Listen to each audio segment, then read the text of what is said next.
Hey, this is Catherine from Flock of Nerds, and you're listening to The Cartridge Club.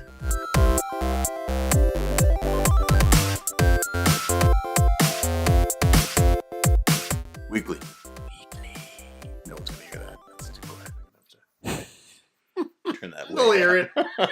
They'll hear it in their heads. All right. Welcome to the Cartridge Club.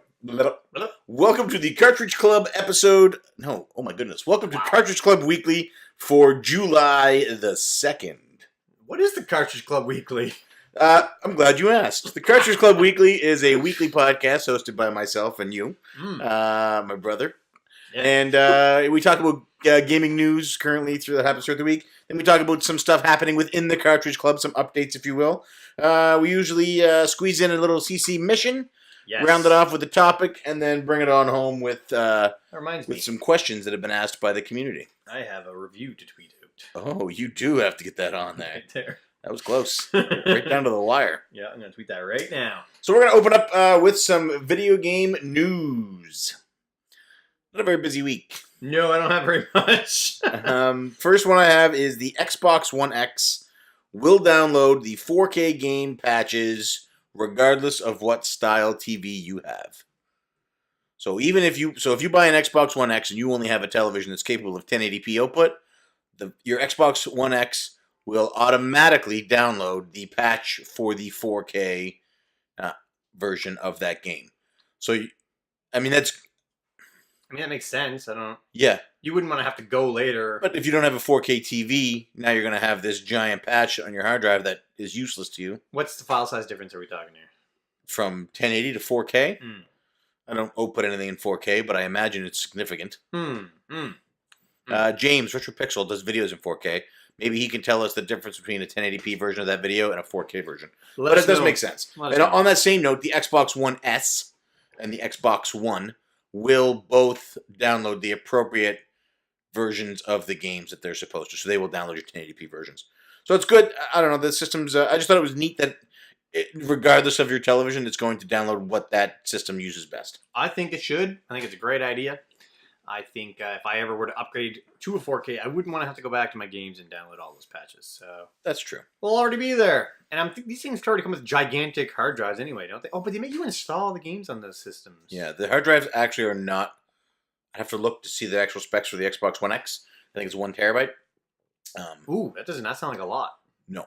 For 4K gaming. That sounds like a lot for current gen. It's an adequate amount for current gen, yes. But not for 4K. I think that, yeah, I don't know. All right. Then all the rest I have is the big one. Do you have anything else in between? Yes. They announced Nintendo Monopoly. Ooh.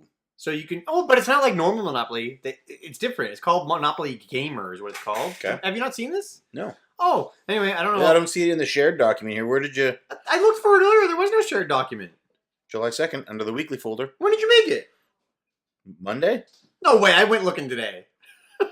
Anyway, there's boss fights and stuff, and there's a cool new dice you can roll. You know what? I probably missed that text where you said, hey, where's the shared document? I just assumed you didn't. I'm not going to bug you to do it. I never look at it anyway. But yeah. It looks cool. It looks neat. So what is it, just a board game? It is. It's Monopoly, except Nintendo-ized. Nintendo-influenced. Cool. Yeah, it was good. I think there was one other thing I had. Let me check here. Oh, that Sakaguchi game I talked about last week? Yes, I'm excited. So when's that coming? Remember I was looking at on while we were recording and I seen something that said it's just mobile garbage? Right. Turns out it's just mobile garbage. But, they're doing really well. It's the best financial gain they've had since they did Mistwalker, was when they started making these mobile games. It's a sad reality, is what it is. I'm happy for them as a company. I'm sad for us as gamers. I'm so sad. Ooh, I have some unnews. Ooh, what does that mean? Vanillaware released a turn-based JRPG on the PSP.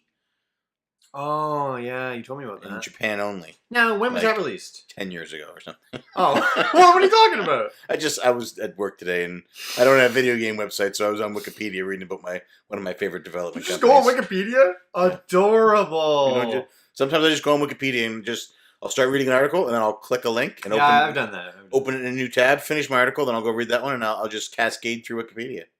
Yeah, I've done that. Did you know that the PSP systems are region coded, but the UMDs are not region coded? So you can play any UMD in any system. I thought PSP was region free. It is. But say that again. I think the systems are region coded for the store, the online store. Oh, but the games and everything You can play any game anywhere. Very cool. I didn't know that. I found that out today on Wikipedia. I mean, I guess it makes sense. I can't buy Japanese games on any of my region free stuff. No. Anyway, that's pretty cool. What's the reviews like for that game? It scored really well with Famitsu. Like, Really? exceptionally well. I need to have this game. What is the story premise? That's not it's not an actual news thing. We'll talk about it after this. All right. Yoshi looks like he knows how to set you up with that. So. Yeah, so maybe I'll be able to get the translation. Yeah, and if not, somebody will. Yeah. Between him and Jared, you'll be covered. Yeah. So let's get into the big topic here, the big news story. Yeah, Nintendo announces that they are releasing another Nintendo Classics Super Nintendo Edition. So Nintendo Classic is the brand. Right. This one is the Super Nintendo one. Right. Oh my god. So the similar list. to last Christmas's NES Classic, or colloquially, I don't know. I'm assuming you're having a stroke. Colloquially. Jesus. Dude, what are you saying? It's a word! Colloquial. Whatever. Yeah. Also known as the NES Mini. I had a patient at work today, and he had a prison tattoo, and it just said Coke. Like, Coke. And we were like, is that the drink? Or was it the Coke? This guy was it the hard. Coke font? He was hard. Like, it definitely was not the drink. He stands, so there's we looked for a Pepsi one. The guy, that's how they determine who sells what in the prison yard. They all just walk around with their shirts off. You know, like the cigarettes. One that says cigarettes, one that says Coke. Yeah. Coke. One that says shivs, and then... That's all I could think of when you were trying to say colloquialism. If you have actually been in prison and this is not how it is, please correct us. Man, who do you think in the club has been in prison? That should have been a CCAnswers. That should have been. That'll be next week. I mean, the obvious answer is Julian Vega. I don't think Julian's been in jail. Julian's got connections, dude. Maybe he's avoided jail, but he definitely knows a lot of people in jail. I don't think he's been in jail. He's got some shady deals that we're going to get into because he's going to get a SNES Classic no matter what. I still don't think Julian's been in jail. Of course he's not been in jail. Actually, I think if anybody... Nobody's been in jail. Anyway, if somebody asks next week... Who do you think? That's the next week question. We're going to move on to news. So the SNES Mini. the Super Nintendo Classic. Yes. Coming to North America, Europe, and Japan. 21 games in North America. I can't believe how quickly it's coming out. It's September 29th. That's what? 2.5 months away. Yeah. Well, 3. There are no pre-orders available in Canada yet. Pre-orders in the UK have been opening up throughout the whole week and selling out almost instantly. I think this is the same way it happened with NES Classic. I believe so. The longest pre-order that was open was at a place I think it was called Argos or something like that. And it was open for an hour today. In UK, you mean? Yeah. Now, Nintendo has stated they're going to make significantly more of these than they did for the NES Mini. That's a big concern for a lot of people, and a valid concern that they're not going to be able to get them, because Nintendo has also stated these are only going to be for sale for the 2017 year. Okay, 2 things I'm scared of. Actually, 1 thing I'm scared of. Nope, 2 things. Oh boy. A, are we going to get pre-orders? And if they are going to do pre-orders, are we going to know in advance that the pre-orders are coming? I want to be able to line up for the pre-order. EB Games has tweeted out and informed people that any information they have on SNES Mini and SNES Mini pre-orders will not be available until September. Oh, snap. So if there's pre-orders, it won't even be till September. From EB Games. Okay. So my second point is, I either A, want them to announce that the pre-order is coming, or B, don't do pre-orders at all. Because I want to be able to line up either day, whether it's pre-order day or the day of, and get my SNES Classic. Right. So they shipped 2.3 million NES Classics. And they have said... Say it again? 2.3 million. Is that world? Or is yes, it's global. Oh my God. So they have said they're making significantly more of the Super Nintendo Classics. Well, I hope. No matter what number they put on there, it's not going to be enough. Definitely not. You know what's cool about it is, though? If you get one, you're balling. It's cool to have. Yeah. It's the same with the NES Classic. It's still that way with the NES Classic. If you have an NES Classic, it's a status thing now. It's crazy. Which is cool. I like Limited. I think Limited's cool. So I agree. I also am a fan of limited things, limited items. Yeah. I don't think. I think if something is labeled as limited, it should be limited.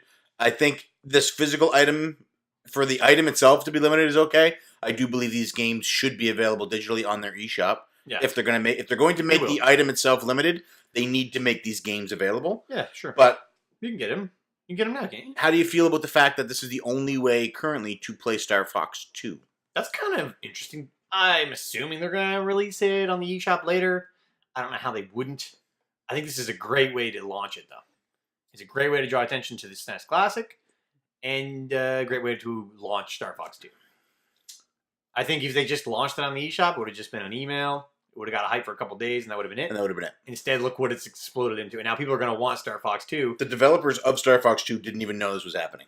Yeah, somebody tweeted a picture of them celebrating it. Yeah. Is that real? I don't know if that picture is real, but there was an interview with the director, and they were like, so this game's coming out. Did you know it was coming? And he was like, no clue. And then they asked him how close, because there are fan rips of an uncompleted ROM, 95%. It's supposed to be really close. And they asked him how close are those, and he said, well, they're about 95%, but the 5% they're missing is the QA that they go through at Nintendo. And he said, and there is no other company who does QA like Nintendo. He said, That's true. So what you're missing is the polish, the fine details, the fine tuning. Cool. So those are close, but there are often times when the final build of a game, and this is with any game in any company. Yeah.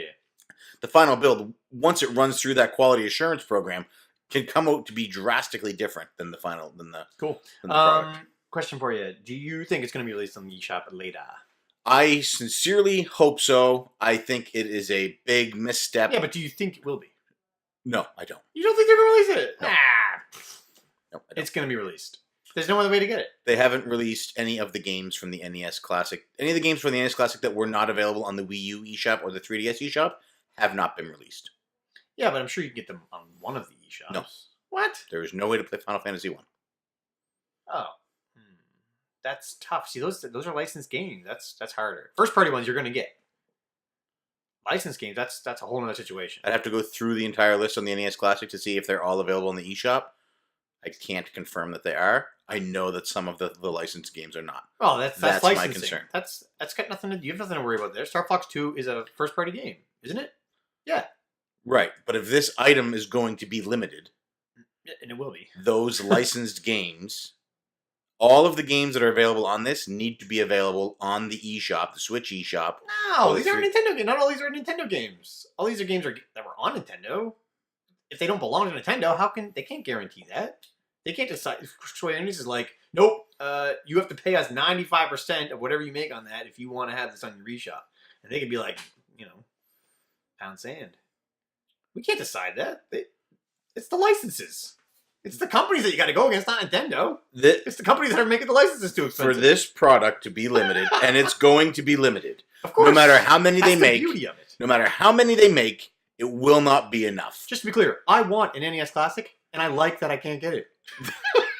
These are going to be sold out, no matter how many they make of these, whether it's 1 or 100 million. These will sell out. Yeah. 100% they will sell out. I would love to see 100 million of them. So would I. So that every scalper who buys up 6 or 7 or 8 to try and flip them, it's coming. They can eat it. I would like that too. Oh, we got to remember we're back to reset for no cursing here. So. Oh, did we swear in? No, I don't think so. Patrick?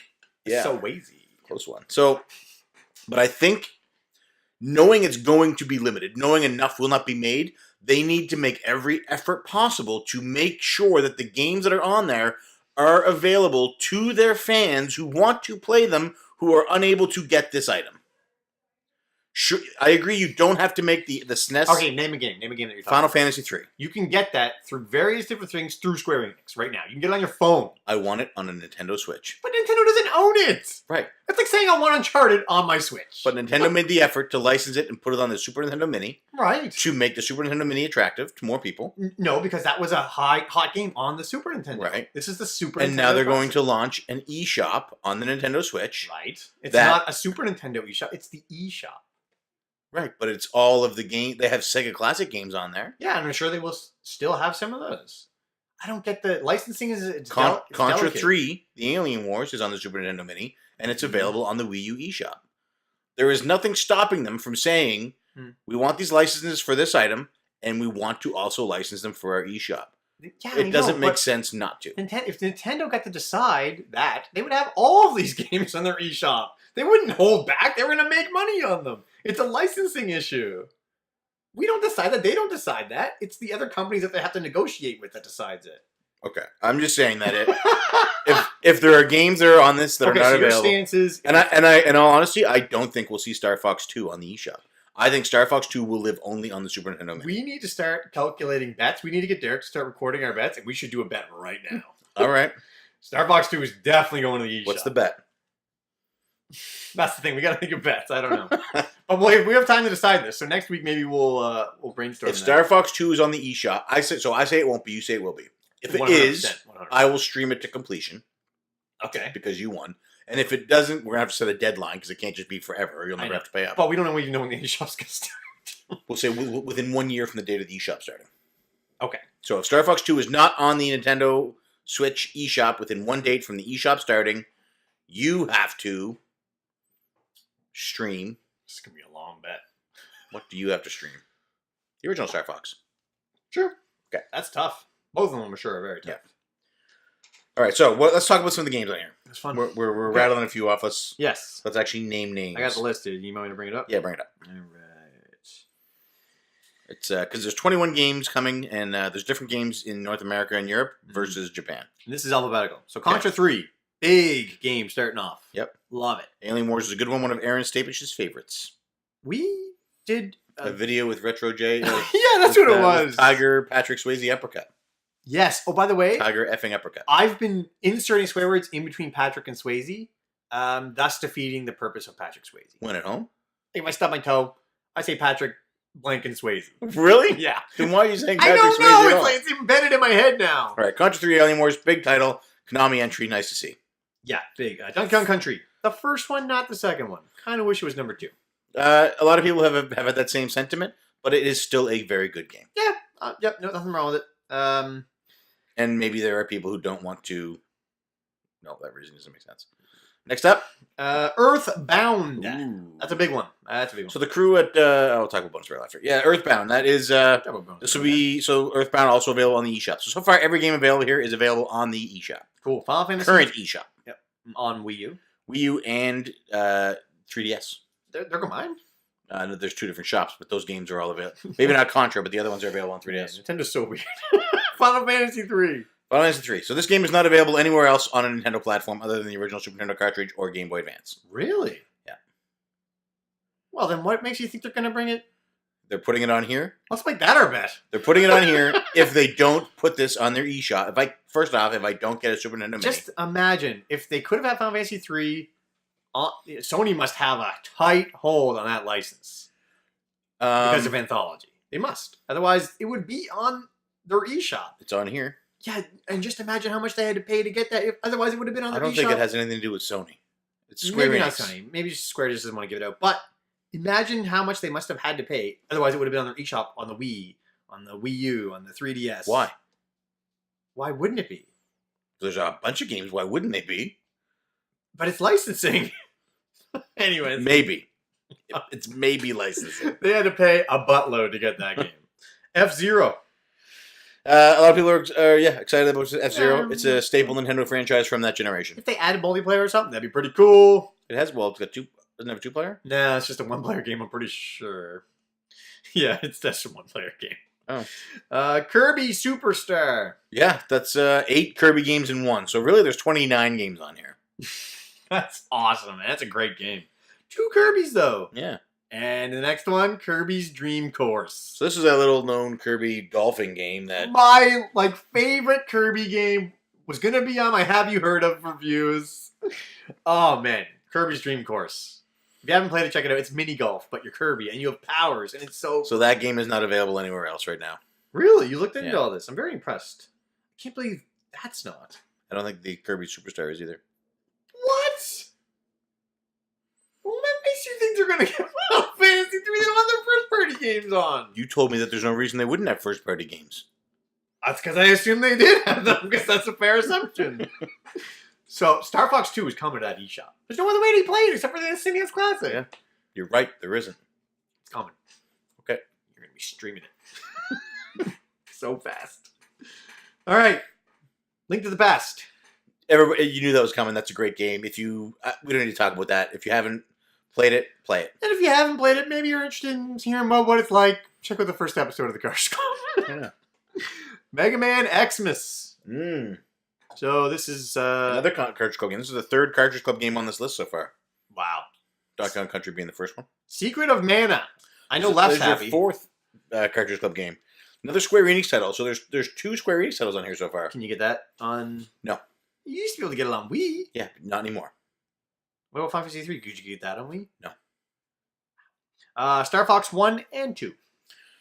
Right. So in order to unlock Star Fox 2, you have to beat the first stage of Star Fox 1. It's a bit silly, but okay. It is a bit silly. This is the only way to play Star Fox 2. A lot of people are really excited about this. And when this system doesn't have enough units made to satiate the hunger, It's for insatiable. There's no way. When they don't have enough, and there are people who can't play it because some Patrick Swayze has 7 of them stacked in his bedroom, It's gonna be so taking good. pictures and tweeting it, and then they don't put it on the eShop.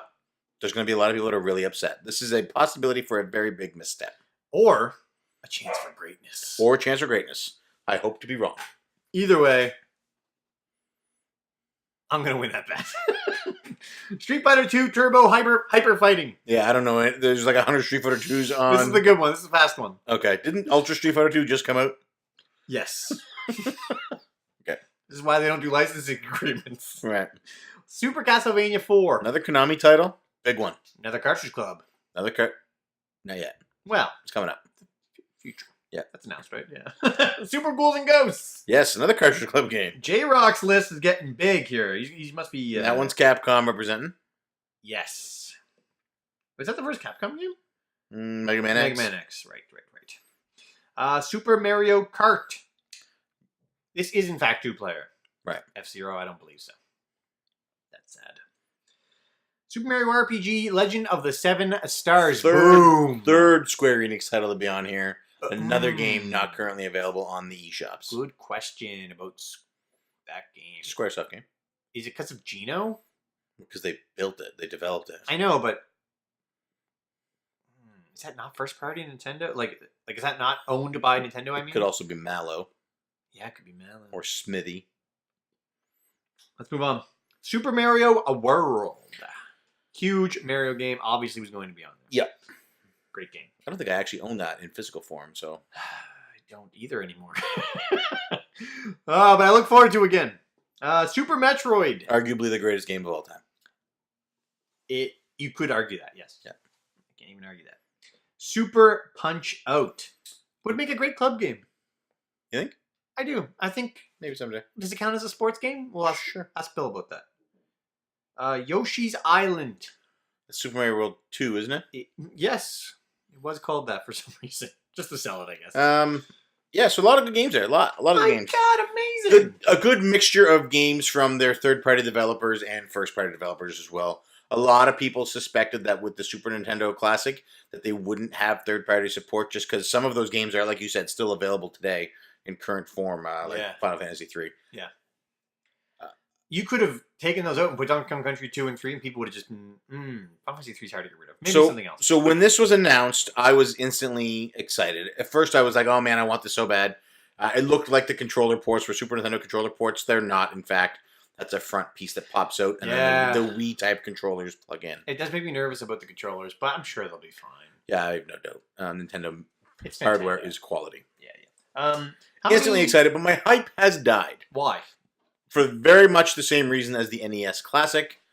I don't have the desire to wait in line for long periods of time.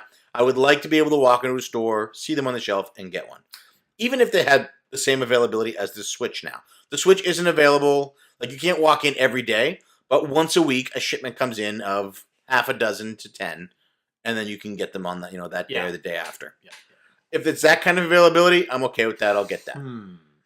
I know you definitely want one, so we will be staying overnight. You don't have to. I will stay with you, so I'm not gonna let you stay alone, and I'll grab one, and I might just hold on to it for a bit and then see what happens. But There is a lot of good titles there that I would love to be able to play on the go. I would love to see these games released as either a compilation cartridge or game individually on the eShop. That's ever been on a Nintendo console that they have license to should be on the Switch eShop. Right. But they have not done that historically with the Wii U. Dude. Or the 3DS or the Wii. With their new online service, they're going to have Star Fox 2. They're going to. Keep telling yourself that. It's going to be the best eShop you've ever seen because you're paying for it. We'll see.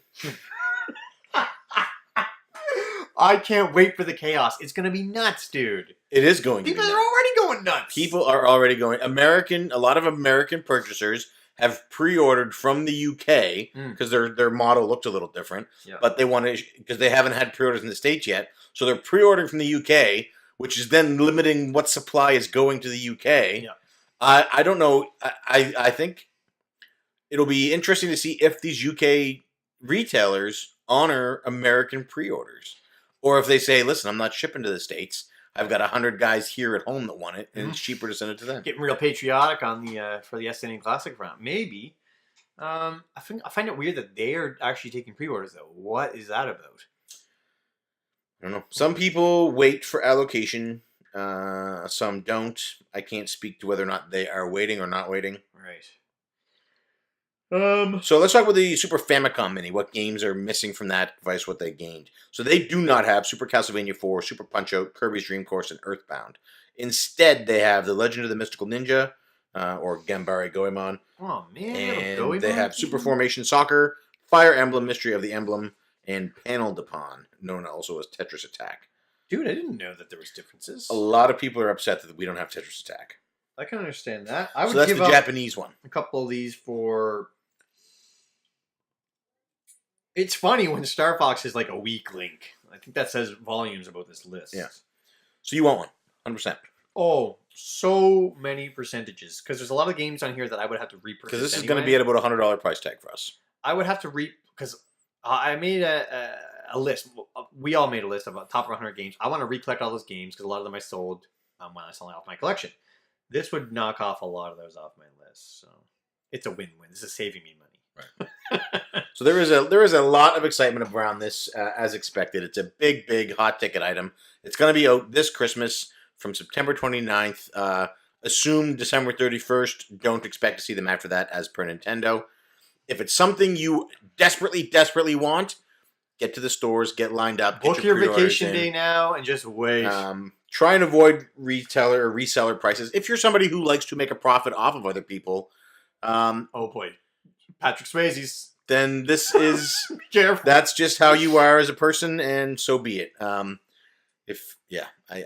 dream of a better world where we don't try and get rich off of the never happened, dude. Other people. Never happened.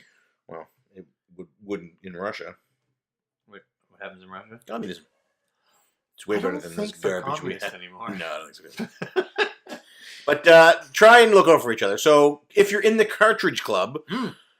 And you come across one, you come across a couple, there will be Cartridge Club members who want this for themselves, not to resell, to play, to enjoy with their families. To love. To help bolster collections. So if you see one and you're in the club, grab one. And, shoot a message out and say, hey, keep an eye out. Ryan Novision did that last time with the NES Classics. He was like, hey, I'm at Walmart. There's 6 of them here on the shelves. Check them out. Julian Vega retweeted it, tagged Bill and Joe in it. Bill drove right out there and, like a very true friend, picked up 2, one for him and one for Bill. One for him and one for Joe, just to make sure that he got one. So if you're in the club, just look out for each other. Yeah. If you're in the club and your intention is to buy one and resell it for $400, don't. I have nephews who are getting to the age now when they come over to my house, they see my consoles and they want to play. And I want to play things with them. But you don't have any games left. That is a big one. But the games that I do have, like Bloodborne and stuff, I can't play that with them. This is the perfect thing to whip out, plug it in, tons of things to play. Yeah. So it's for people like that. Yeah. This is great for families. Your nephews, your nieces come over. You can whip your mini out and you guys can play right in the living room. That's what... All right. I think that's it. all I have. I'm looking at the list. Like I said, the most exciting thing I'm excited for is Dream Force. Which one has you? most excited? Final Fantasy 3. I think this is a question we asked. Yeah, it is. Yes. Yeah. So we just answered. We'll wait. So that is it for news. That's our news, and also kind of our topic. Yeah, we're going to roll our topic into that instead of, because that was a longer thing. We discussed it a little bit there, and I'm sure some of you are sick of hearing about NES class. Yeah, so let us know, in terms of the topic, what are your opinions on limited stock? Yeah. How do you? Yeah. How should There's we actually handle it? already a Super Nintendo Classic discussion started on the Cartridge Club forums Oh, under the hardware tag. I'll throw a link here in the description for this. right down here. Lotus Stark, I believe, started that up. So go check that out and give us your thoughts on the NES, on the Super NES Classic. Give us your thoughts on the games that are there. Yeah. And let us know what your thoughts are on limited stock and how you feel about. What do you think of the eShop? Which one of us do you think is gonna be right on that bet? I'm gonna win. Okay, I have like a year and a half for this to happen. we'll see. If it comes out tomorrow, you lose. Right. If it doesn't come out tomorrow, I get a year and a half. Right. You're probably gonna forget. Nope. So Derek will keep a track. yeah. All right. Or Eric will have a spreadsheet. So we are going to move into the next segment of the show, which is the Cartridge Club update portion. Yes. In this segment, what we do is talk about some goings-on in the club. We'll mention some of the podcast videos and blogs that have been uploaded this week, give a brief one or two thoughts or a summary of those shows, and then also talk about some club announcements, which we're going to start with. So first up, the CCPortable game for June Big is news. now over. So July has begun officially, and that game is Tetris DS. I definitely thought he said Tetris DX. Yep, that's why I clarified on that S. You thought that too? No, Oh. but the Cartridge Club Hangout had that confusion. So grab your Tetris. As well, speaking of Tetris DS, we're going to turn things over to Rocket Sauce. He's going to give us an update on Beat My Score. Rocket! Check him out! Hello, CC Weekly listeners. It is I, the Cartridge Club heir apparent, it's Rocket Sauce, and I am back here on CC Weekly to promote the Beat My Score Challenge for the month of July. Now, normally with these Beat My Score challenges, we've been lining them up with the Cartridge Club Prime Game of the Month, but for July, we want to do something a little different here. Now, if you listen to the debut episode of CCPortable that dropped this week, hosted by Curtis from Girlfriend Versus, then you know July's Game of the Month for CCPortable is Tetris DS for the Nintendo DS. So in honor of the hit new podcast in the Cartridge Club, the Beat My Score Challenge for July will be Tetris, specifically the portable versions of Tetris. Whether that's the Game of the Month version Tetris DS, the classic Game Boy version, the Texas Instrument T183 graphical calculator version, or any other portable versions of Tetris that you might have are perfectly acceptable for this challenge. But just a friendly reminder though, that Puyo Puyo Tetris on the Nintendo Switch is not acceptable for this challenge because the Switch is a console, not a handheld. Now, there are two challenges for this month of Tetris. The first challenge is to see you can set the highest score, and the second challenge is to see you can clear the most lines. All you need to do is simply snap a photo of your work in Tetris and add it either to the Cartridge Club's forums under the Beat My Score page or post it to Twitter with the hashtag CCBMS. That's all for now. Goodbye, everyone. And we're back! Yeah, so very excited to get involved with Beat My Score. I'm glad that they're syncing that up with the Tetris DS. I love It's Ryan. going to be a good time. I don't know why he had to show his nipples, but I love it. We better watch a different video. Next up, the Cartridge Club Prime Game of the Month is now officially Portal. Is it Valve who made that? I The think. Valve puzzle platformer first-person shooter. It's a puzzle. It's a logic puzzle game. Hmm. I love logic puzzles. Excited to play that. We got some good guests lined up for that show. This will be my first time playing Portal. I just found out I cannot get it on the Microsoft Xbox store. Why not? Because reasons. I'm gonna try. But it's there, but you can't get it? Right, you can't buy it. I'm gonna try PlayStation. See if it's there, and if not, I'm gonna have to break down and buy that orange box. Or I could get it on Steam for $1. But Yeah, do that, man. Play it on your Mac. yeah, maybe. We could probably play it together and beat it in like a night. Oh, can we play that together on Steam? It's short. No, I mean I can play it here with you. Oh, okay. It's short. Well, then maybe I'll do that. Yeah, that'll be fun. I'm not big on gaming on my Mac, but so that's that game. And also some news.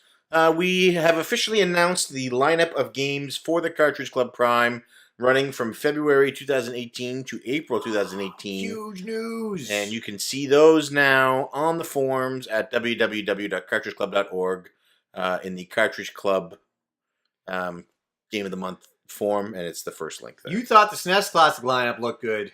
Wait till you see this one. Yeah. And actually, guess what?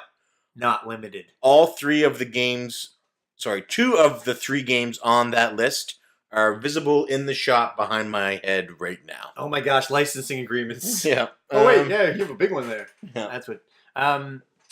Yes, so I'm excited for one of those games in particular. I'm excited for all 3. I think it's 3, right? Yeah.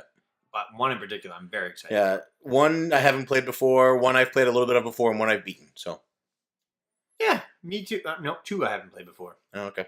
And 1 I haven't beaten. One I have beaten. I mean. That's it for announcements. If you want to stay up to date on the podcast, videos, and blogs we're about to mention, please grab the Cartridge Club official app developed by Armageddon Games. You can get this on iOS and Android devices. Adorable. Podcasts. First up, Polykill. Polykill did a collect call. Oh yeah, man, it was good. So collect call is a play on words because these are all interviews with game collectors. Yes. I had not listened to any prior ones. Have you? No, I didn't listen to most of the older Polykill stuff because Trav told us it was poo. He said that it literally was poo. Yeah. So I didn't know that existed. I want to. Oh, so I guess we should say who was on this one. Yeah, Eric, the Mighty Q Dog, was on this. The big Mighty Q. This episode, they talked about spreadsheets, they talked about shelves, they talked about collections, and it did 2 things. A, it made me want more collect calls. I'd love to hear one with Dean Lasagna. Oh my God, yes. And B, it made me desperately want a Q Dog podcast. Oh my God, yes. You could do one with his brother, dude. He was talking about. So I've dubbed them the Mighty Q Bros. He was telling stories about past experiences with his brother. He could just tell stories like that with his brother all day, and I would listen. Like, even if it was like a once every month or once every 2 months. Hell yeah. You know? Yeah, it could be him and Melissa hosting, and then bring his brother on or other people on. You know what I mean? But yeah. Story time with the Q Bros. Yeah, man. The Q Bros. Check them out. It's coming. Future podcast. Yep. Next up, STC Podcast. Yes. I have so many weird notes that I can barely remember what they mean. I can't wait. Okay.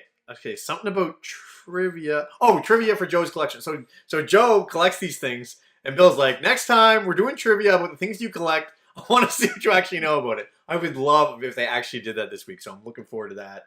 I think this one started because of the TV Guide collection. Yeah. And the what was it? The backups to the TV Guide. Yeah. Joe brought up a lot of secret meetings that Bill's been attending. I don't know what he's talking about. You know anything about that, do you? No. I don't know either, to be honest. But yeah, have you been to any secret meetings? That's what I'm saying. I don't actually know what he's talking about. I might have anyway, I don't really know. And then Bill's yard sale story. Bill is him and Hodge, man. I don't know how they do it, but Bill's talking about this lady selling her Wii U. Yeah, pretty good story. Forcing it on him. Yeah, you have to take this. Yeah. You have to if you want to live. Come with me. But then he still walks away with $10 Wii U games, and which is great. He's like, yeah. Oh no, that was the woman who was like, this is $300. That's the one I'm talking about. Right. Yeah, it was his pickup video where the woman forced it on him. Yeah, $300. These go for $300. I see that all the time. Yeah. Well, then, lady, put it on Kijiji and sell for $300 because I'm walking the Patrick Swayze away. He's like, I will make it rain right here. He pulls out his wad. Yeah, I'm not walking around here with stacks of cash. I'm like Julian Vega. Few are. But yeah, so Bill's yard sale stories, I love hearing. He got some good finds for Smash Bros. And Mario Kart. I think he got for $10 each. I'd like to get some on-location yard sales again this week. Dude, this year. You know what else I want? Do you remember when Bill and Joe had like a phone call? Yeah, and Joe recorded it, guiding them. Oh man, I would love for them to do that again. Yeah. Oh, I missed that. Anyway, those were my notes for STC. It was a great episode. We had talked about what Joe's wife thinks about these boxes and piles of things that he brings home. Yeah. And they actually mentioned that on that episode. Yeah, the storage. He has a storage locker at work for his stuff. Genius, dude. I have lockers at my work where I could do that, and I'm considering not for my gaming stuff, but just to have 2 lockers. It would be awesome. Yeah. Put a change of clothes in there or something, you know? Yeah. Well, I have lockers at work where I keep a change of clothes and gym clothes. Like, how many lockers do you have? 1. Well, I have a locker at work too, but I want more now because of Joe. Joe. More extra lockers. Next, let's roll into Bonus Barrel. All right. I got a couple of things for Bonus Barrel. I do too. Starting off, Another Mighty Q-Dog sighting. Yeah. He was in how many podcasts this week? 2. I guess it's only 2, but still, it felt good. First of all, I love when anybody on Bonus Barrel ever talks about anybody else in the club. I love that Bonus Barrel's in the club. But yeah, Mighty Q-Dog. So he was talking about pre-ordering and pre-order culture. Yeah. What's your opinion on that before I get into it? So Eric's pre-orders. I don't want to say what Eric's point of view is. You can read it on Twitter. You can hear it on the Bonus Barrel episode, and you might get a more in-depth answer from him maybe in the future somewhere. He's coming. He is recording it. I believe that's what he said. Oh, did he? There's more thoughts coming. Oh, okay. Yeah. I am a fan of the pre-order system, but I wish it was tweaked a little bit. I'd like to be able to pre-order directly from the company. Oh. I'd like to be able to, Nintendo or Square Enix or whoever, be able to go right to their website and an item that's coming that I know I want and say, I want this, here's my money, when it's ready, send it to me. So that they can fulfill the order. I think that's better for them too. That's a great question. That would mean you'd have to know about it well in advance before manufacturing starts so that they could match that manufacturing. Are you okay with that? 6 months is enough time. No, obviously not. Or the NES Classic would be... They didn't do pre-orders on them. That's what I'm saying. But how much time did even if it was a case of, I could place my pre-order and then, okay, it doesn't have to be launch day. I place my pre-order, I know I'm getting one now. Okay. When it comes, it comes. So you know what I mean? before we announce it on day 1. On day 120, it's launching.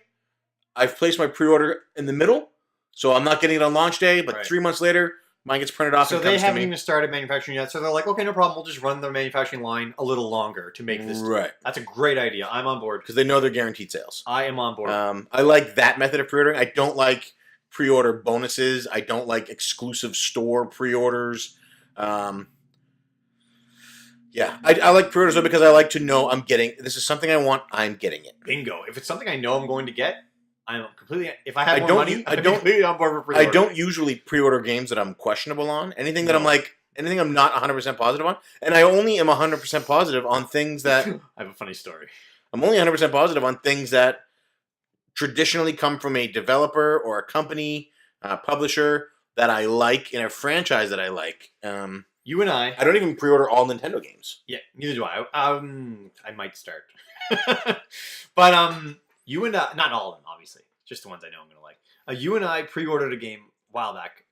This is when we first were starting to get into this stuff. Like into Cartridge Bros and whatnot. Yep. Do you remember what it was? We got a t-shirt each. We both got Assassin's Creed.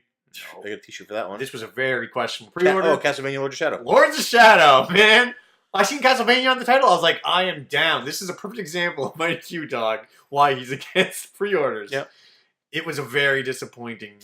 Two Worlds 2 was against... 2 Worlds 2 was a pre-order that burned me. That was a pre-order? Resident Evil Operation Raccoon City was a pre-order that burned me. And I have since learned from my mistakes. But you also gained from those things because that got you goodwill. It got you other things in the future. Consider those seeds planted. Yeah. With a store that you made some clout with. That's true. Yeah, it did.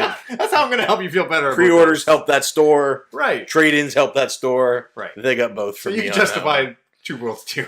Yeah. But yeah, that's just examples. But those are good. Yeah. So I'm excited to hear Eric's deeper point of view on it because it's definitely not positive all of the time. No. But I do see benefits to it. Right. I agree. I like knowing I'm going to get the thing I absolutely want. But you need to be certain. You need to make an educated pre-order. Yes. I do not blindly pre-order anything.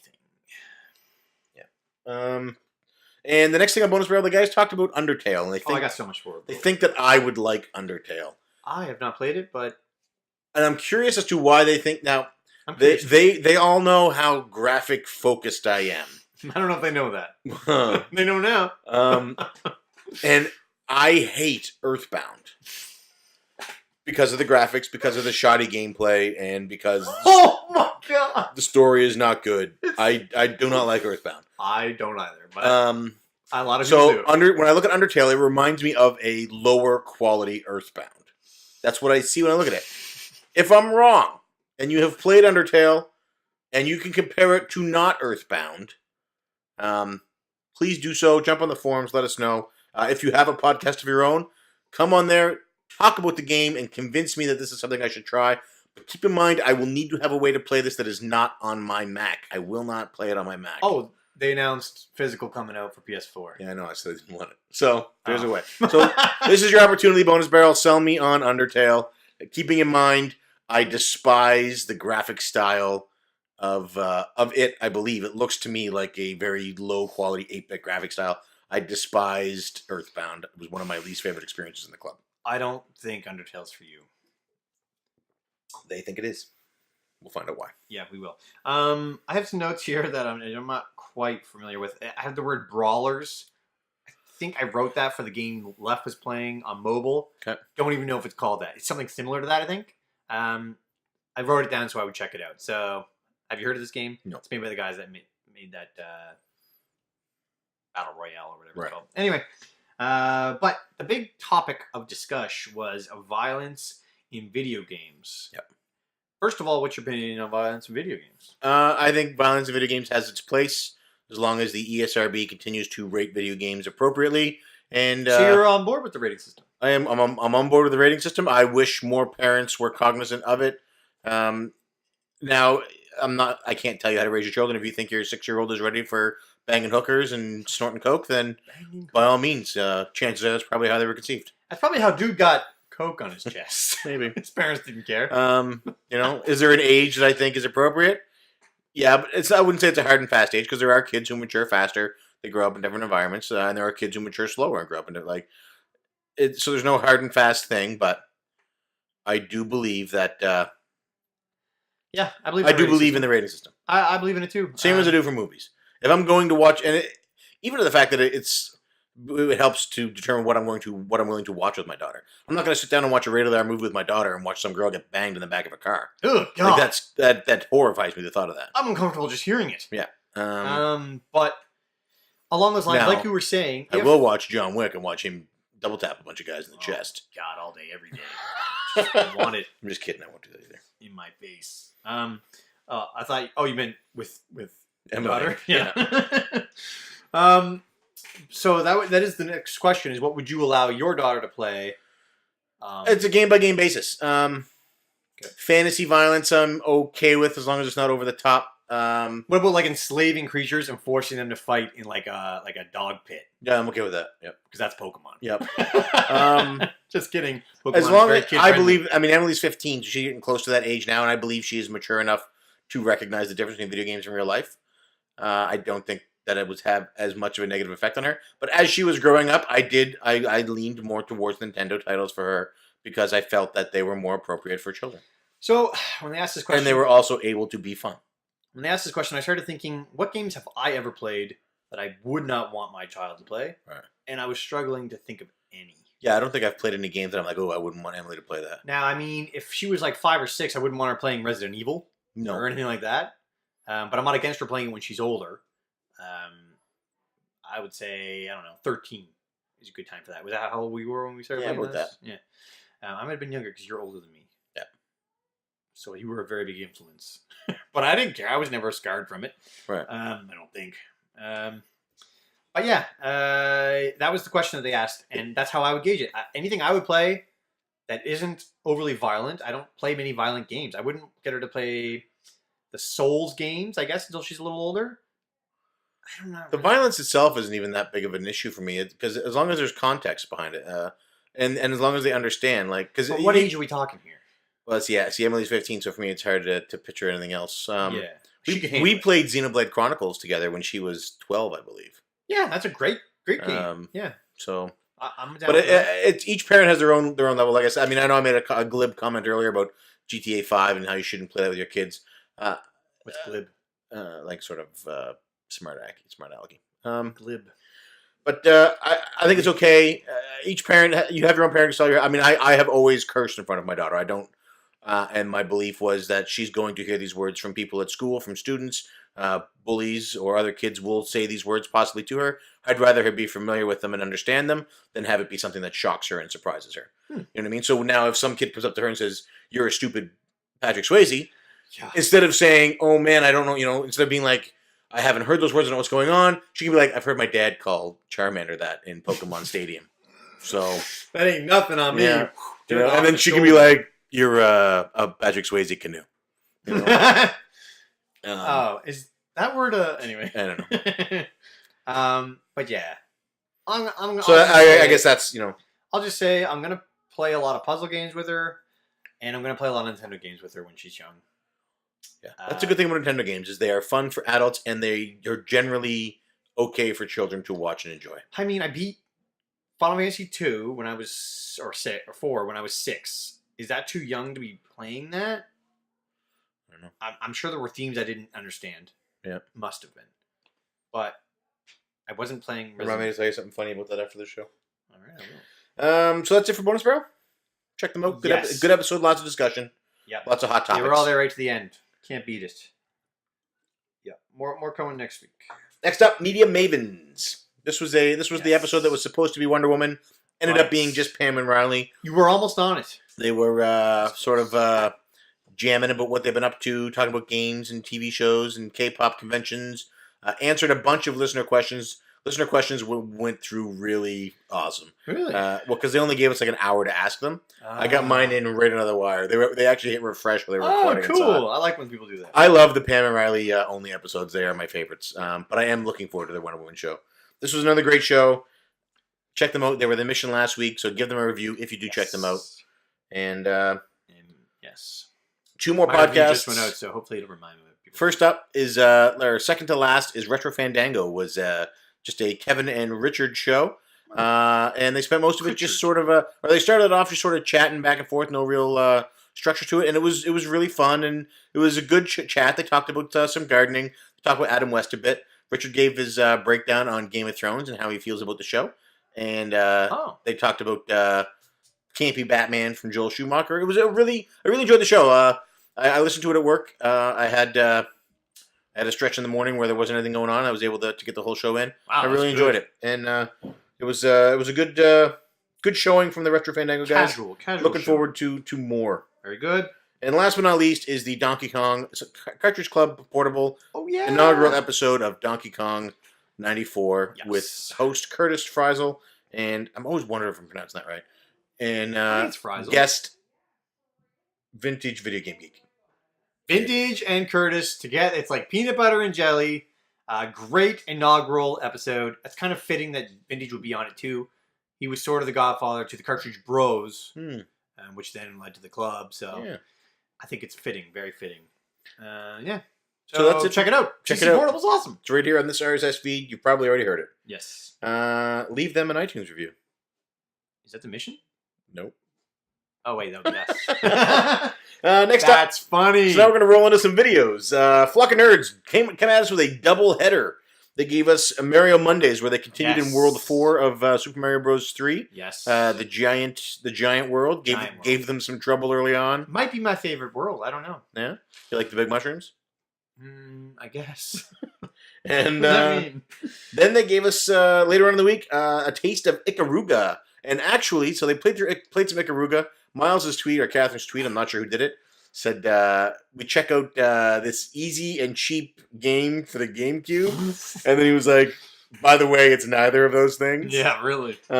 Watched a bit of that, and that actually decided for me that I'm taking Ikaruga off my want list. I thought you had it. Nope. But they have helped me decide that it's a game that I don't want. I can see nothing but frustration playing that. I look forward to that frustration when I someday get it.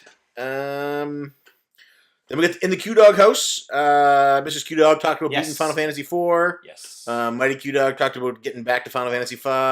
Yes. And I actually went... So Colleen and I watched this today before the record. We went back and watched some of the older Q-Dog videos. Do you know the first in the Q-Dog house was September of 2015? They've done 97 in the Q-Dog host videos. It was the month we were playing Burnout 3. No way. That was their first? That was their first in the Q-Dog house. No way. They're all on their channel. As well, they have... what wasn't their earliest video, but was the earliest one I saw was December 2013, and it was the Sega Master System Christmas. Yeah. And it was nice. Colleen and I took a little trip down Q-Dog memory lane today. It's adorable. We watched a few older episodes. But I was thinking about it. Yeah.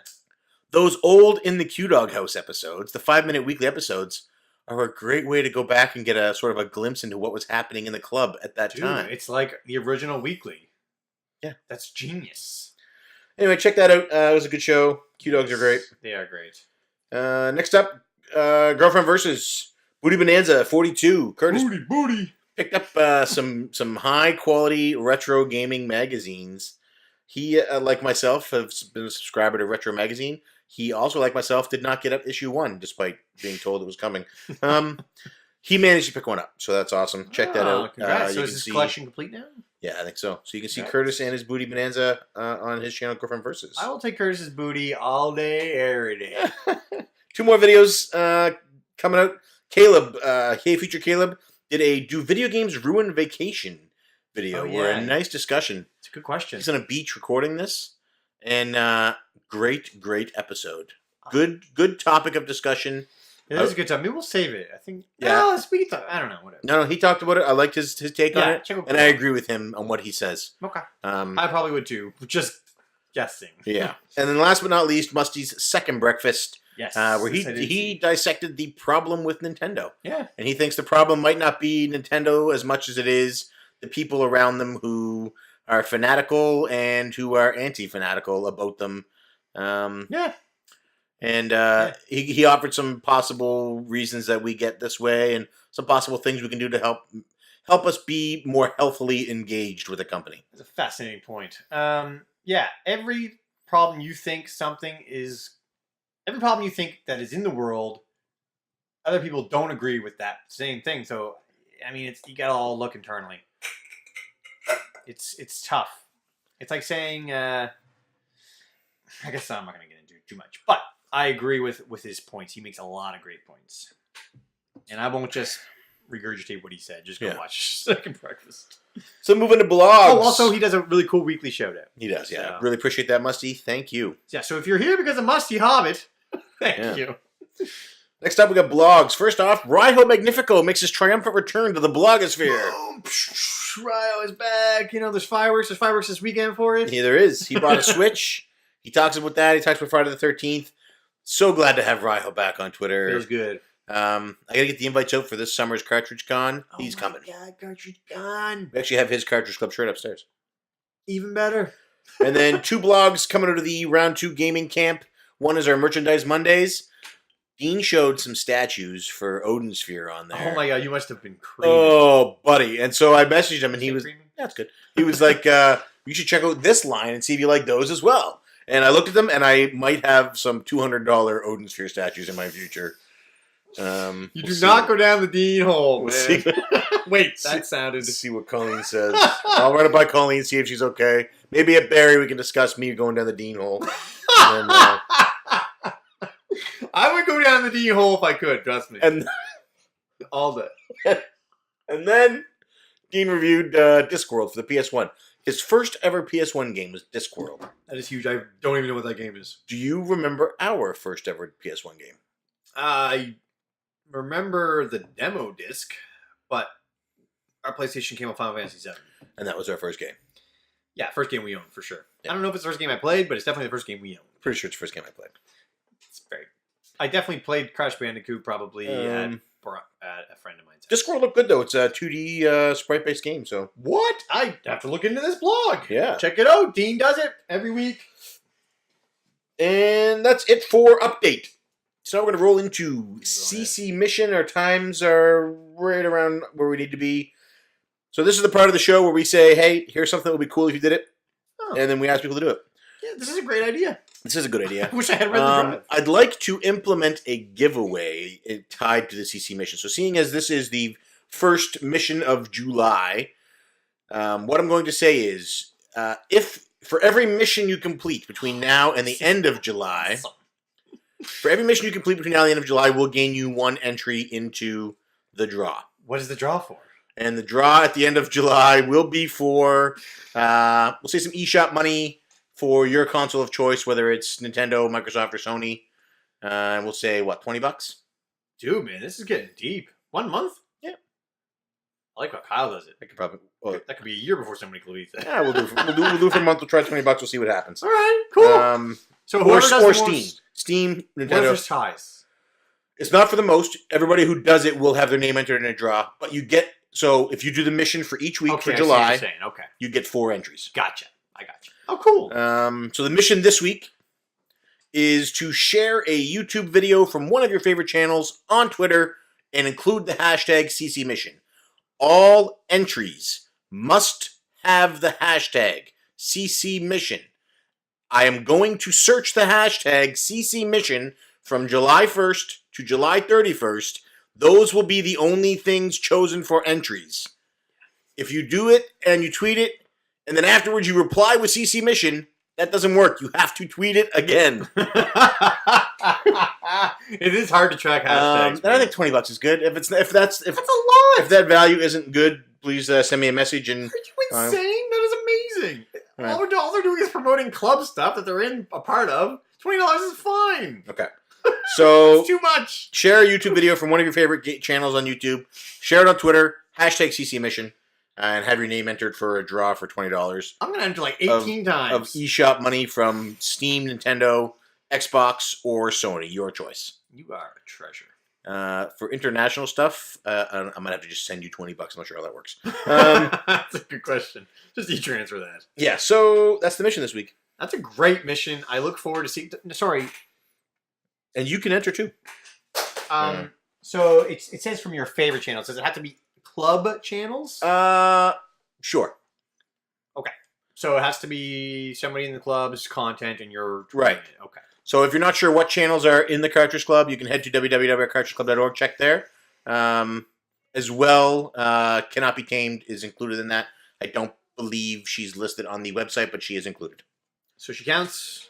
You've heard it here first. So there we go. And you can share your own channel. So if you're the Q Dogs and you're like, I'm going to share my own video and I'm just going to tag CC Mission on it because that's what I'm going to do, then go ahead. Genius. So moving on into answers. Answers. That is not. Let's do it up. I find as the show goes on, I get more excited. I start to get louder. Who cares? And because I start off like sort of quietish. That makes sense. I do too, I'm sure. And then as it goes on, no matter what we're talking about, I just get louder. Do you say sure or sure? Sure. Sure. Sure. Sure. Maybe both? Could be. CC questions. So, I mean answers. Let's see. First up. Oh, there's a good one from Dean first up. There is more here. So first up from Dean. Do you yeah, I don't know why you kept asking this week because we have a lot. I did not know that. First up from Dean. Do you generally tip at fast food establishments, mom and pop or chain? Mom and pop, yes. Chain, I don't even think you can. Can you? I don't know. I don't for either. Not even at mom and pop? No. Why not mom and pop? Because they're not doing anything above and beyond that I would have. I tip at a restaurant because that waitress or that waiter, like there's a whole team working on something there. The guy in the back's cooking it. The waitress kept bringing it to me. Then they're coming over to check on me to make sure I'm okay. They're keeping my water and my coffee filled. They're coming back to make sure that everything's still okay. You know what I mean? There's a lot going on there. Afterwards, they clean my dishes up. At a fast food place, they hand me the bag. I then got to take it home. Then I got to eat it, set it up myself and eat it, and fill my own glass. And then I got to clean up the mess afterwards. What am I tipping them for? Maybe I'm reading Do you this tip wrong the then. guy at Superstore? Is a diner not a mom and pop shop? Well, he says fast food. So fast food, I'm thinking you order food, you take it home. Or you eat, even if you eat it there, like a greasy spoon, a mom and pop one, like that one at the end of, I don't remember what it's called. Seidel's? Yeah, Seidel's. That's a mom and pop. I don't tip there. I tip there. You're a better person than I am. I am not. But yeah, I don't like McDonald's or anything. Although Tim Hortons. I don't tip at Tim Hortons either. I tip at Tim Hortons. I drink my coffee black. They literally, they do still mess it up. They do the lowest amount of work they could possibly do and still serve a customer to serve me. I don't tip that. Okay, yeah, that's fair. I mean, You make a good point. I have friends. I used to work in the service industry. I was a bartender, and I have friends who still work in the service industry. And a lot of people in the service industry feel that you should tip. Well, in Europe, you don't. They pay their people in the service industry a livable wage. You don't have to tip. Right. If you can't survive off the wage you earn by working at a restaurant or a bar, then don't work there. Yeah, fair enough. There is employment available that does pay more as a base salary. You know, I do tip at restaurants because I feel like if they put that extra effort in, or it's not even extra effort. The bare minimum is fill my water, fill my coffee, ask me if everything's okay. I hate when my drink That's is it. emptied. Yeah. Those three things. So I tip at those places, but I don't go to bars anymore. So I used to tip ridiculously at bars for bartenders. I used to Why? way over tip They do because nothing. if you tip, more money you get served faster, and I used to want to not have to wait. Yeah, okay. But as I've gotten older, I've realized that you chose your career just like I chose my career, and it's not like they couldn't choose better. Like the Canadian forces will accept everyone. Yeah. Like almost literally everyone, unless you have there are some Oh boy. conditions that they won't accept. Like if you have diabetes, you can't go in the military. What? If you have a hearing issue. Really? Yeah. No. Yeah. What? Because you could be deployed somewhere and have an insulin or have a reaction. Wow. Yeah. What if you get diagnosed while you're in? You get released. Cool. Yeah. Anyway, that's crazy. Yeah. So anyway, that's my answer. It's a very long answer on whether or not I tip. Oh yes, I forgot what the question. Curious what everybody else does. We got away from that. So please let us know. I'm also curious. Yeah. That Bandy says, if you could relive 1 week from your childhood, when would it be and why? Good question. I would relive the week that our uncle was. It was actually a whole 2 months. He was. It was home. a long time. He tore his ACL in his knee, and he spent the entire summer sitting in our grandparents' basement playing Dune on the Sega Genesis. That's how I got into Dune. Dune: The Battle for Arrakis, and I would relive any one of those weeks. Yeah, those were good weeks. One time there was a summer vacation, and I had watched the Summer of George episode from Seinfeld, and I thought, I'm going to have a Summer of Mark. And I told my friends, I'm off the radar for a week. I rented Pokemon Snap and something else, I don't even remember. I bought all these Reese's peanut butter cups and stuff. Revelos, I bought and I didn't talk to anybody for a week. It was great. Just played video games. I would relive that any day. Awesome. Off the Also, radar. one time I jumped off a swing and broke both my ankle, or sprained both my ankles in our backyard. I don't know if you remember that swing set. And Mom let me play Zelda 2 all week, so that was pretty cool too. Sounds like a punishment. It was, it was awesome. Derek from Two Dorks asks, what profession other than your own would you like to attempt? What profession would you not like to do? I would love to try and do something in PR or marketing for a video game company. Ooh, that would be good. I think that would be a lot of fun. I want, what's it called? Your job. Sounds like a dream. I want to play games all day and get paid lots of money, and that would be awesome. You're living my dream. And a job that I would not want to do, I would never want to be a teacher. Teachers get very little... I could be a teacher. I don't overly like loud, noisy children. Wait. But teachers get very little recognition for the work that they put in. You've recently come into some news. I don't know if we're allowed to discuss that here. Yeah. It kind of relates to what you're saying right now. I know. Anyway, I don't know what I wouldn't want to do. I've always been okay with... I wouldn't want like a school, like an elementary school teacher. Okay, that's fair. That requires a lot of patience. Because you can't, like, kids don't just... You can't just tell them to sit and stay and they do it. Right. That would require some patience. Yeah. A job I wouldn't want to do. There are these people that come and take skin off of donors in the hospital. I wouldn't want to do that job. That sounds awesome. I accidentally walked in on that. Money? So it's somebody's job to peel people. Yes, they call it filleting, but yes. I'm sorry, listeners. No, they do not get paid that much. I might do it pro bono. You can. They do train you. Like if you were to just walk in and be like, you have to have like an compared to your course. salary. Do they make as much as you? They make more than me, but not much. Yeah. Is there any kind of psych test beforehand? I don't think. You're never alone with the patient.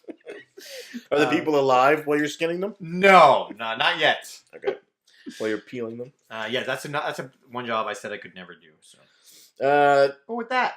Next up, we have Dean asking. So Dean says, I'm making burgers on Sunday. Describe the perfect burger. Toppings, buns, condiments, meat, etc. I'll make them. Be fair. He's actually going to make it. Yeah. So here's a weird thing, I guess, that I like on my burger. I like a fried egg on my burger. Okay, so describe the perfect burger to Dean. He's going to make it. Okay. It would just be a cheeseburger with a fried egg on it. What kind of cheese? I'm okay with like a slice of, like a processed American cheese, I think they call it. Okay. Like a Kraft single. Okay. I'm okay with that. I don't care. But the yolk, try and make it not broke, but still cooked well. What's that called? Over easy? Over easy is when it's not cooked very much. Over medium? Sure. Over hard if you can. I don't even know if that exists without breaking the yolk.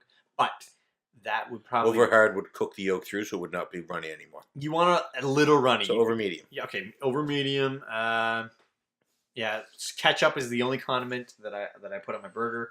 And yeah, I guess you could put some lettuce on there if you really want, but I don't really like vegetables on my burger. Okay. So for me, get a nice fresh Kaiser bun. You want beef for the meat, ground beef, lean preferred. I guess I should have said that. Put a few breadcrumbs in the actual patty as you're making it, and on the burger, I would like to see a slice of cheddar cheese as well. Have it melted on the burger. On the bun for toppings, you're going to have a layer of mayo directly on the bun, and then next on the top. This is on the top bun. Mayo applied with a knife, a layer of mayo, then a drop of ketchup. So almost like a small C of ketchup, not too much, just a very little bit. And then you want a nice crispy, cold crispy piece of lettuce on top of that.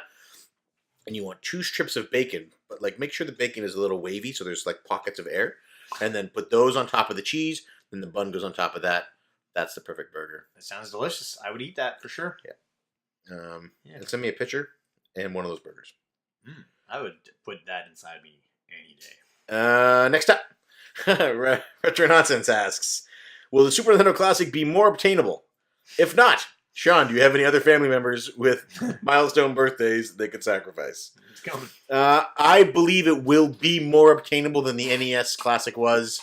I don't believe they will meet demand. I think no matter how many they make, the demand will exceed the number. And no matter what number they make, people will complain. I can't wait, man. If they make, no 50 million of these and sell them out, people will still say they didn't. No, I don't think they're going to make I've given up. I've stopped caring. No matter what number they make and distribute, it will not be enough. People will still blame them.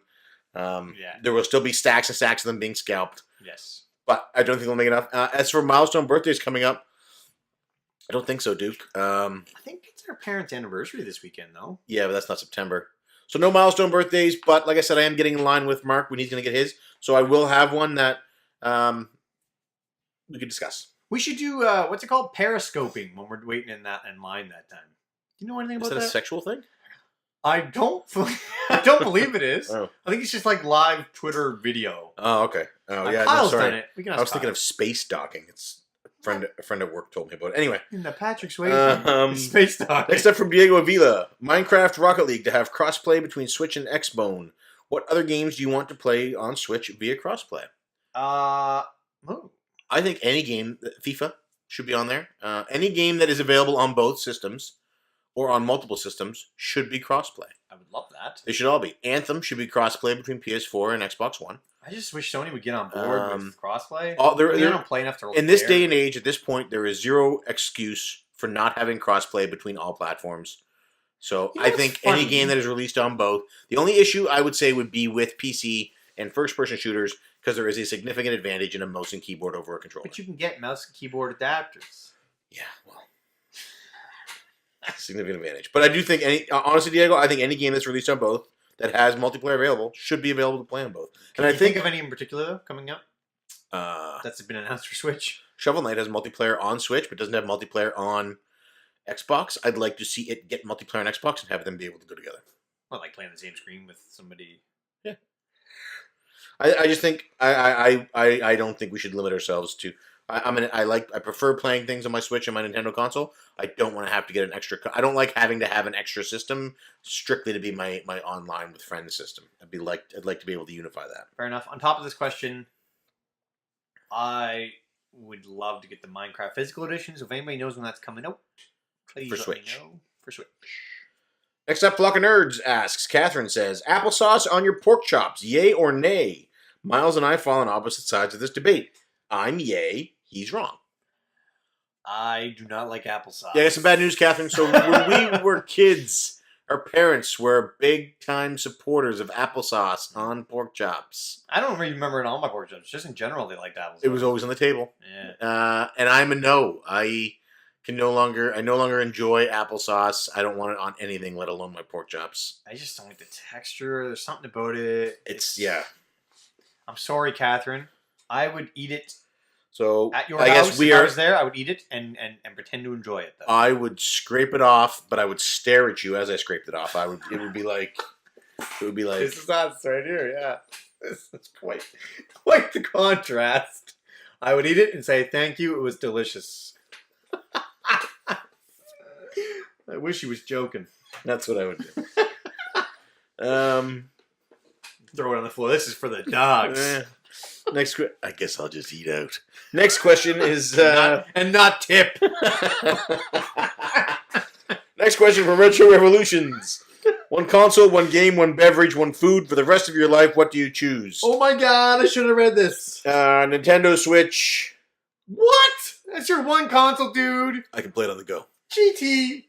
I can play it on the go, or on my. I can play it on the go, or on my TV at home. It's the only console I'm allowed to play from now on. Yeah. Okay. Well, all those games you can't play on it. No, because the next answer is one game. Well, but the one game could obviously only be in your one console. Right. So I'd like to be able to play it on the go or at home on a big TV. Okay, I see what you're saying. Snap. So it has to be You can the really Switch. eliminate the one console thing and just say it's one game. Right. Okay. Well, no, because you could pick the game that's on multiple consoles. But it's still only one console.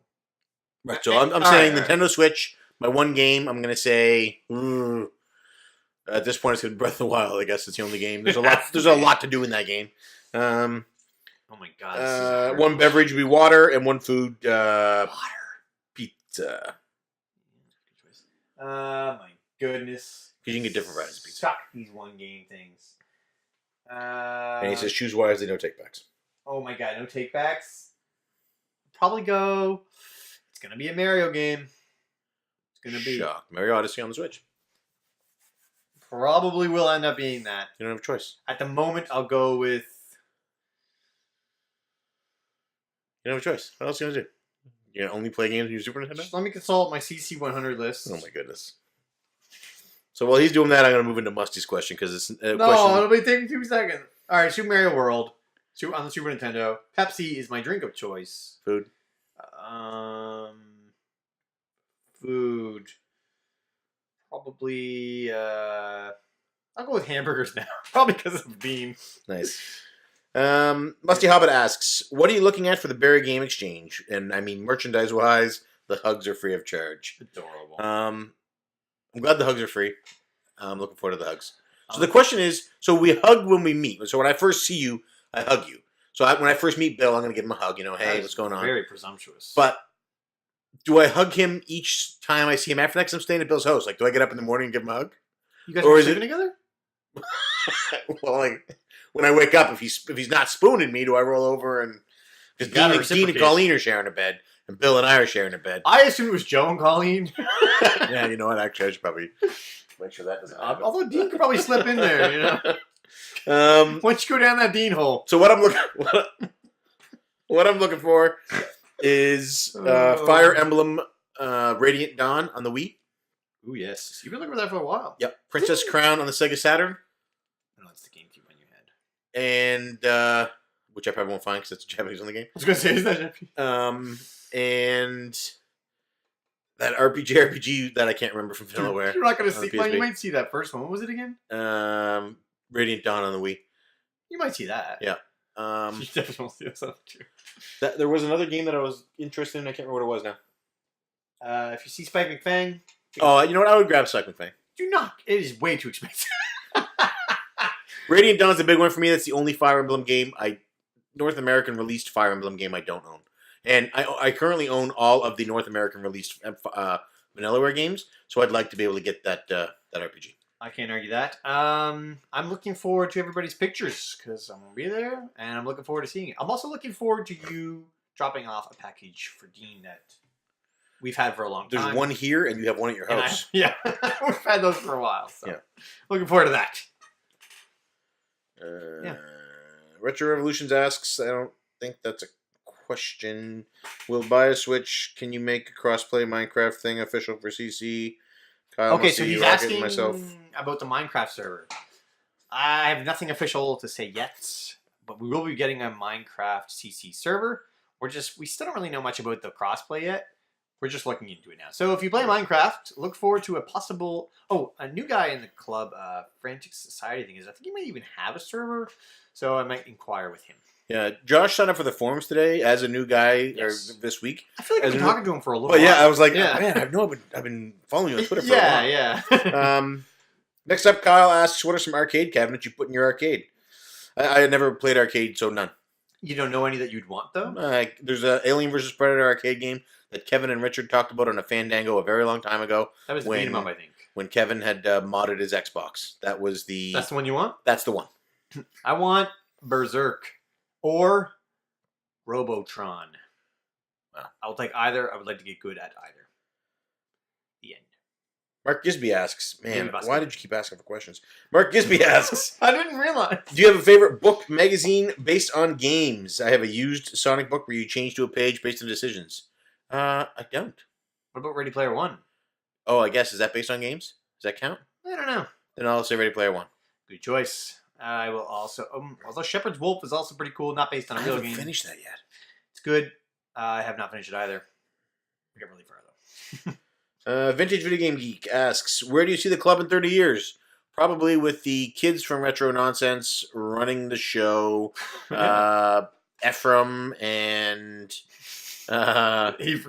Avery and Musty's little boy.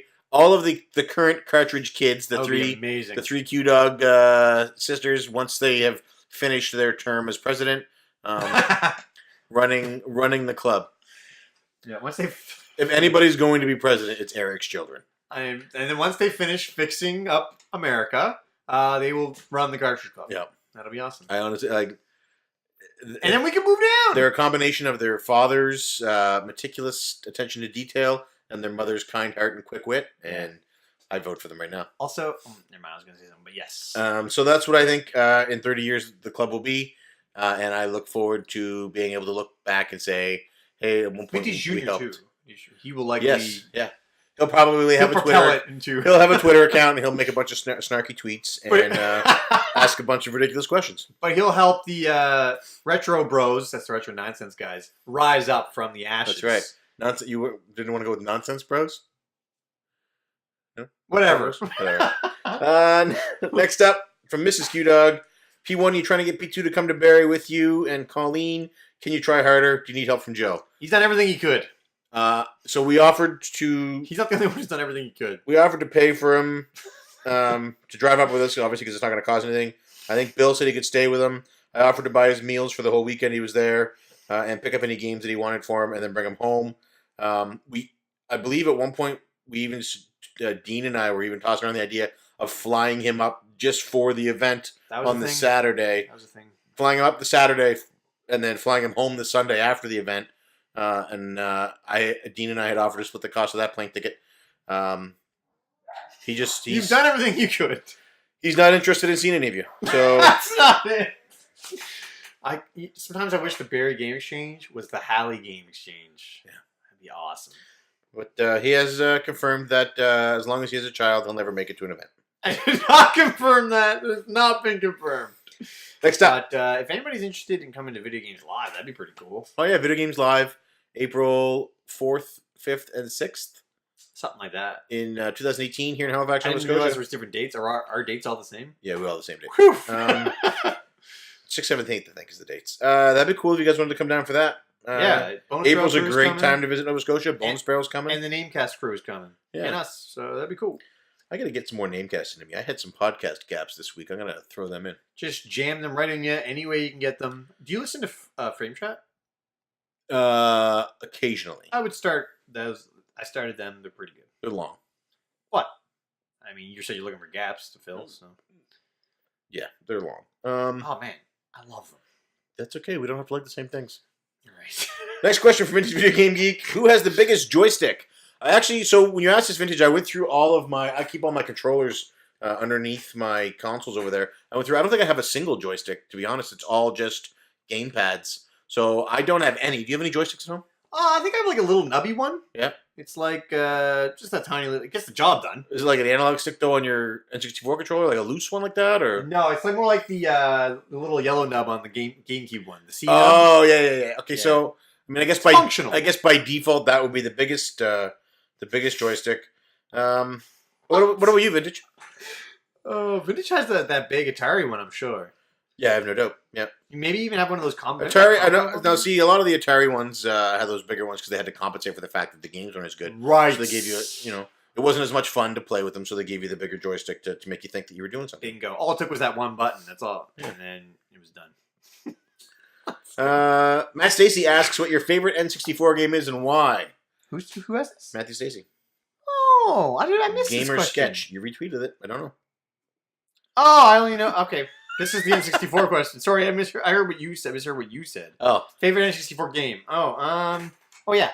I looked it up on my list because it was really hard. Didn't know if it was going to be Ocarina or Mario 64. The list tells me it's Ocarina. It's Ocarina. I want to say Ocarina, but Shadows of the Empire. Like, if I go based on nostalgia and memory, I'm leaving. Shadows of the Empire. I'm leaving. What? Shadows of the Empire is fine. It is not the best N64 game. He didn't ask the best. He asked my favorite. Same thing.